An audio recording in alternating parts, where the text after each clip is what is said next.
It's Thursday, Delmarva, so I hope you're feeling a little spicy. We're here to spill your drama and air out some of your dirty laundry. That's right. It's time to spill the tea thanks to our friends at the Spice and Tea Exchange on Rehoboth Avenue in Rehoboth Beach.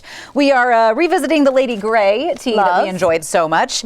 But we also wanted to mention, if you didn't notice, this little bowl here that we have, this was from the Spice and Tea Exchange, and you can decorate it so many different ways. That's right. You saw us decorate it before with like a cute teapot and our teacups, but we thought we'd show you our friends at Lord's Mercantile who decorated our set, put these cute little decorations in the middle. I think it's just the perfect pre-Valentine's touch. Exactly. Yes. So Valentine's Day, also a good time for drama. That's what I'm thinking. We're going to get to spilling a little more drama. I'm going to spill this tea, so let's get to it. Let's get to it. Okay, so this is some family drama for you. I love the family drama after the holidays.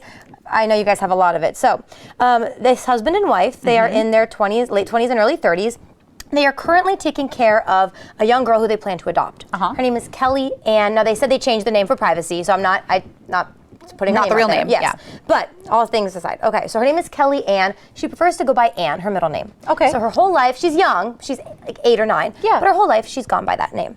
Now they're adopting this little girl. So the rest of the family is like, well, there's already an Ann in the family. That's going to get confusing. Tell her to go by her legal name, Kelly or Kelly Ann. So they're calling her Kelly.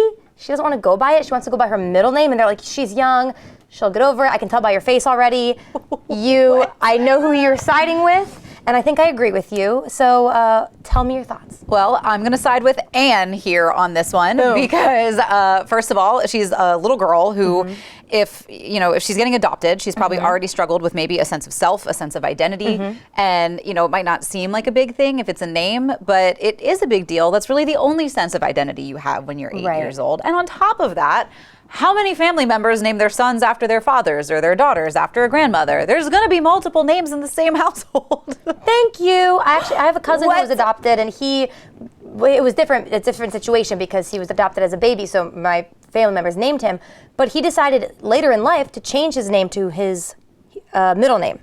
And I'll be honest, it was hard to get used to at first. Sure. And there is someone in our family with that same name as him already. So sometimes it does get confusing, but it was like, oh yeah, you want to go by this name? Okay, it's done. Give me a grace period, but I'll get used to it. Yeah, exactly. Just a little bit of grace for the adjustment, because it is going to be a bit of an adjustment. Yeah. People easily get set in their ways, but I kind of wish that I'd had the guts to go by Kat, because Catherine is my middle name, and I'm like, I love Kat. I feel like that's a cool name. It's so cute. But I'm like, nope, we're in too deep now. So no one is ever going to call me that without mercilessly making fun of me. So you know what? I'm going to side with Anne on this one. Yeah, we like Anne and her parents. So I never understand the butting in where you don't belong in family. Right. That's too much for me. I know, and I think extended family tends to think they're entitled to what really is more of an immediate family issue, to be honest. Yeah, I kind of understand. Let's say we're sisters, right? And you name your kid Anne, and then I'm like, well, I'm going to name my kid Anne. I can see where that might be a little weird. It could be a little weird. But just talk about it, you guys. But we'll figure it out. Or let us talk about it, because we love hearing your gossip. That's right. You can always share it with us, team@coastlife.com. Don't forget to head to Spice and Tea Exchange on Rehoboth Avenue in Rehoboth Beach. Maybe you're planning, I know I was telling you I wanted to plan a little tea party for the gals. Everybody gets their own pot, everybody gets their own tea, and we could do a little fake high tea, whatever your tea dreams are. So cute. You're all invited to Leah's house. You can achieve them at Spice and Tea Exchange on Rehoboth Avenue in Rehoboth Beach. But we've got some more Coast Life to get to, so stay there. Spill the Tea was brought to you by the Spice and Tea Exchange of Rehoboth.